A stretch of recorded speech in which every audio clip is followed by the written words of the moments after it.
Dhrangadhra city police station ખાતે શાંતિ સમિતિની meeting યોજાઈ। ધ્રાંગધ્રા સિટી પોલીસ સ્ટેશન ખાતે પીઆઈની અધ્યક્ષતામાં રથયાત્રા તેમજ મોહરમના તહેવાર નિમિત્તે શાંતિ સમિતિની મિટિંગ યોજાઈ હતી,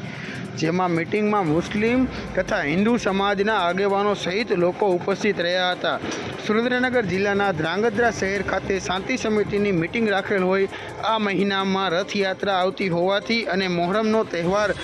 પણ આવતો હોવાથી બંને સમાજના આગેવાનો સાથે ધ્રાંગધ્રા સિટી પીઆઈ એમયુ મસી દ્વારા બંને સમાજના આગેવાનોની મિટિંગથી માહિતગાર કરેલ અને તહેવાર ઉજવણીના ભાગરૂપે ધ્રાંગધ્રા સિટી પોલીસ સ્ટેશન ખાતે પીઆઈ એમયુ મસીના અધ્યક્ષતામાં શાંતિ સમિતિની મિટિંગ યોજાઈ હતી। આ મિટિંગમાં હિન્દુ સમાજના આગેવાનો તેમજ મુસ્લિમ સમાજના આગેવાનો તેમજ સામાજિક કાર્યકરો સહિતના આગેવાનો હાજર રહ્યા હતા। હવે આપણે જાણીએ કે 7 તારીખે છે આપણે રથયાત્રા છે અને 17 તારીખે તાજિયા છે। તો બંને જે તહેવારો છે એને લઈ અને આજે શાંતિ સમિતિની મિટિંગ કરવામાં આવી હતી, જેમાં હિન્દુ સમાજના જુદી સંસ્થાઓના આગેવાનો, રથયાત્રાના આયોજકો, મુસ્લિમ આગેવાનો, એક સિવાય રાજકીય આગેવાનો પણ હાજર રહ્યા હતા અને તમામ બંને તહેવારો ભાઈચારાથી આપણે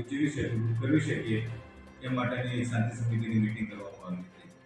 અને આ મિટિંગની અંદર બંનેના જે રૂટ છે એ રૂટ બાબતેની સમજ લેવામાં આવી, કેટલા સમય અને કેટલો લાગશે એ બાબતેની સમજ લેવામાં આવી અને રસ્તામાં કોઈ અડચણ કે તે હોય તે દૂર થાય એ બાબતેની ચર્ચા કરવામાં આવી।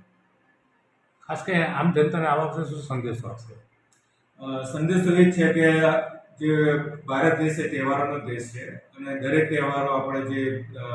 અત્યાર સુધી જે ધ્રાંગધ્રામાં મનાવતા આવ્યા છે ભાઈચારાથી, એ મુજબ જ હવે તમામ તહેવારો ભાઈચારાથી ઉજવાય અને શાંતિપૂર્ણ રીતે પૂર્ણ થાય અને તમામ તહેવારોનો એન્જોય કરી શકે એ માટેની અમારે તમામને અપીલ છે।